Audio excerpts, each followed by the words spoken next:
Yeah, thank you so much. And feel like I have the boring topic talk about finances, but this is very important. And this is also more important in today's climate, where you, as a physician, unfortunately, have to understand a little bit about business. And I think it ties very nicely into the talks that we've heard. I want to thank the other presenters. These are my good friends for many, many years. I'm always honored to be around them and to talk about something that we all love so much. The agenda here is to talk about the different types of ASCs, talk about the surgeon-owned ASCs in particular, importance of that, the market trends that we're currently seeing in the market as far as the ASC market, and then look at key cost considerations. How do we drive efficiency? How do we look at margins? And then look at the differences between the ASC and the hospitals in terms of charges, reimbursements, talk about the private payers, touch on bundled payments and where we're at with that right now. And then finally touch on cost mitigation. So HOPD, Hospital Outpatient Department, this is essentially an ASC that is owned and run by a hospital. The important things here are the facility fees are billed separately and billed in line with the hospital facility fees. So frequently the hospitals have the ability to charge higher facility fees for the same procedures that are done in the ASC. There is some CMS reform that is going on right now, and I think that over the next couple of years, that's going to narrow and potentially be a positive move for the ASCs in comparison to the HOPD. The HOPD are like hospitals. They have high overhead. They have compliance burden. They're subject to hospital level regulations. And then credentialing is done under the hospital umbrella. So at Duke, we have our ASC and everything is run through the centralized Duke system. And then we think about the financial profile for these. It's high reimbursement rate from payers, like we just talked about, greater staffing costs, longer patient throughput. These are not the most efficient ASCs, but the payer contracts are already in place. You don't have to worry about that, and it's typically better than the ASCs. The ASCs, lower facility costs. The freestanding ASCs are all about efficiency and all about maximizing margins while providing good care. So the physician controls the operations, streamlined patient throughput, high efficiency, ability to select implant vendors based upon research and what works best in your hands. And importantly, freestanding ASCs do have, as was stated earlier by some of my other speakers, higher patient satisfaction scores. On the flip side, there's certain things you have to consider. If you are part or considering to be part of a freestanding ASC, especially if it's fully physician run, capital investment, equity buy-in, certificate of need laws. So in certain places you are allowed to build your ASCs and in other places you're not. Insurance credentialing is a big one. It could take 6 to 12 months to get your Medicare credentialing, so you have to start ahead of time. And you have to be more thoughtful about Stark laws, anti-kickback considerations, and other things that can get physicians in trouble, even if they are doing it unintentionally. So you want to think about these things. And it's limited to CMS approved procedures. So you cannot just do any procedure here, even if they will be safe, unlike the HOPD, where you can almost do what you do in the hospitals at those centers. So there are different types of ASCs. These are three of the big groups: physician, hospital, joint venture ASC. A group of physicians combined with a hospital. The hospital provides the infrastructure, the overhead, the capital, and the surgeons provide the volume. And the different ways they could split it 50-50 or whatever is decided based upon the relationship. I think growing and more commonly now is physician-owned ASCs, full ownership and control by the physician, significant autonomy, highest upside, also highest risk. Again, independent payer contracting, so it's something that you really want to think about. And then finally, physician management company ventures. This is where a management group comes in and says, okay, we are going to help you run the ASC. We're going to help you get your contracts. We're going to help you with your staffing, et cetera. But we're going to own a certain part of the capital table, a certain amount of equity.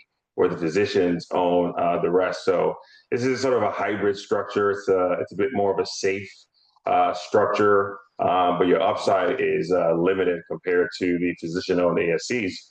Where are we at right now in terms of the ASC market? It continues to be a very promising market that continues to grow significantly year after year. We currently have over 6,300 ASCs and growing at a high growth rate as seen here.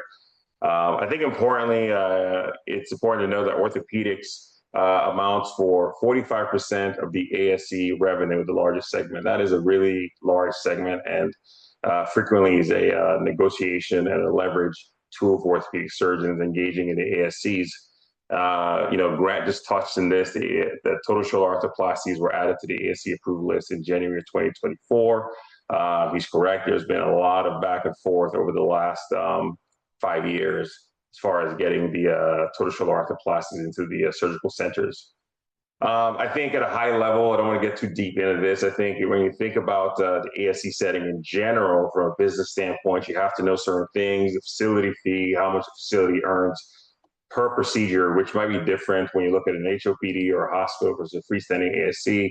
Professional fees the same regardless of where you operate. That's how much the surgeon takes home. Everyone knows what inflation is.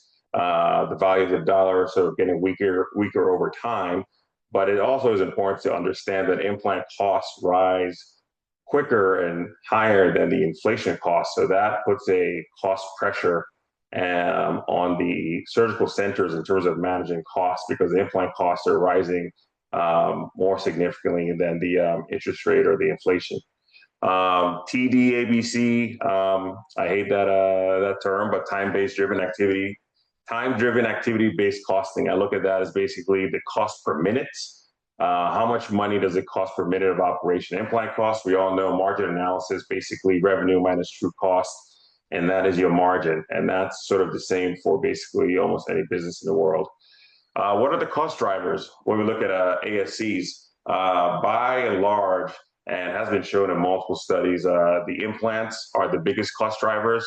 So they're the biggest point of negotiations frequently. Staffing and labor, this is very important, a significant cost driver as well. You need to try to match your staffing to the demand that you're serving and seeing.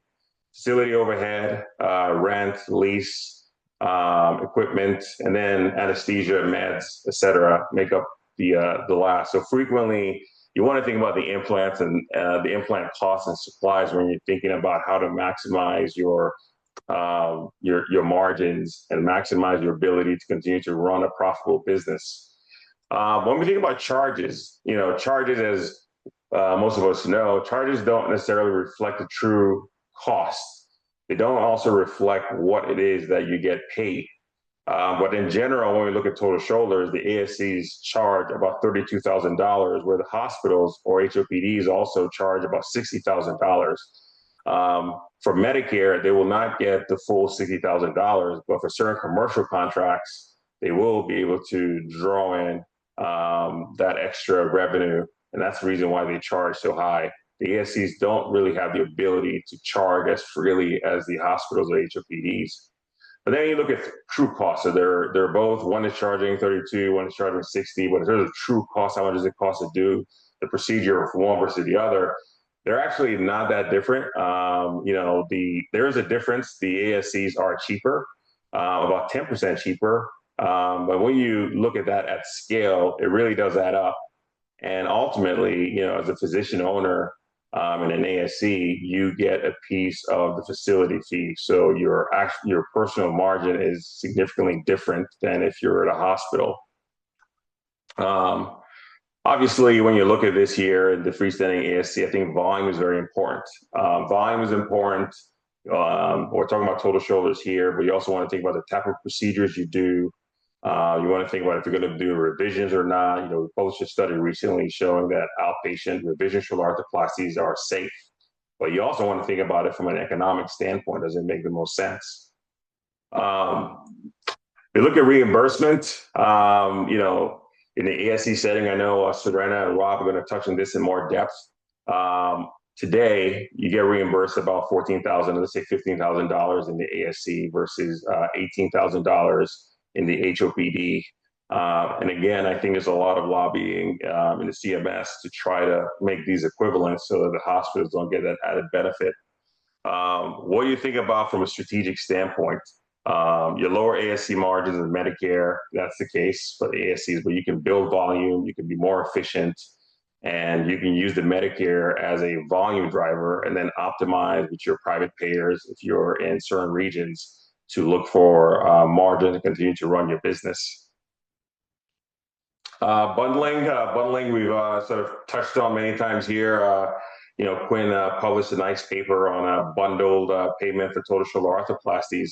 And if you look at the unbundled pay structure, we see it costing $33,200. We're in the bundled structure. This is where you align yourself with the payer along certain variables that you agree upon. Decreased readmission, reoperation, et cetera. And if you're aligned, you share in the profit and you share in the loss. So it's a good system to know, but it's not for everyone. What are your negotiation tactics? So you have an ASC wherever you are, and you're trying to find ways to move the needle. You can think about volume. Are you a Rothman? Can you pump out thousands and thousands of these cases? That's leverage. That's going to get you better contracts. Your regional rate benchmarking in your specific region. Do you have certificate of excellence? Do you have things that will draw people to your center and things that the payers are looking for? Implant carve-outs, cost-plus accounts. Certain areas more commonly have this: New Jersey, Florida, Texas. You can look at that as well as an option. And obviously, outcomes and efficiency. If you're having complications, if you haven't done what Chris is doing, which is very impressive as far as thinking about your entire pathway, bundling is probably not for you because you might have readmissions, complications, et cetera. You don't want to deal with that. Cost mitigation strategies, in summary here, you want to think about your supply chain. That's one. Purchasing in bulk, your inventory management. You don't want to have things just sitting around. Your vendor negotiations. And then efficiency. We're orthopedic surgeons. We all know about the importance of efficiency, not only for patient care, but also in this case to run a profitable business. Pitfalls to watch for. Most favorable notions. You want to be careful with that. That essentially sort of says that, a payer will contract with the best contracting rate for payers that you have given out there. So you have to be careful with the most favorable notions. It limits leverage with other payers. Bundle payment downside, we just talked about. Prior auth and denial, this is the bane of our existence, both academic, both private, both ASC, both hospital. But if you're in an ASC, you really need to think about your strategy here. So it's not just random luck. And you really want to think about how you build a strong pre-authorization workflow to try to manage this.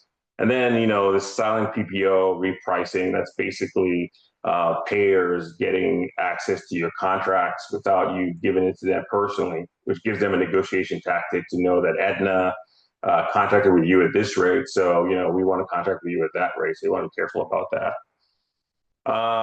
Caveats here, we can sort of rush through this. I mean, I think, it's importantly, Medicare, you can balance bill, meaning, if you're at a loss, it costs you for this particular patient $20,000, you get paid $15,000. You're not allowed to go and charge the patient the extra $5,000, which I don't know is ethical in general. I don't believe so personally. Complex cases may lose more money at the ASC. Rates updates can lag behind inflation, so you kind of have to know the market ahead of time. And then you can use Medicare again to play strategically for volume, not margin. And then payer dependency, basically, if you're more Medicare, Medicaid, you're taking care of the patients that need help. And obviously that's what we're here for. But from a business standpoint, commercial standpoint, it's a bit harder on the math. Generally, if you want to be profitable, you want to maximize your private payers and ideally have a mix. A lot of takeaways here, but in general, the costs are close. The reason why I included this is because I think a lot of us think that it just costs a lot less to do it in ASC. But I think it's a matter of volume. And at volume, it's a big difference. Bundle payments align with incentives but carry downside risk. Understand how to maximize your leverage, your regional benchmarking, your carve-outs. Watch for these silent contract details. Think about your supply chain. Think about your OR efficiency. And then payer mix is really critically important.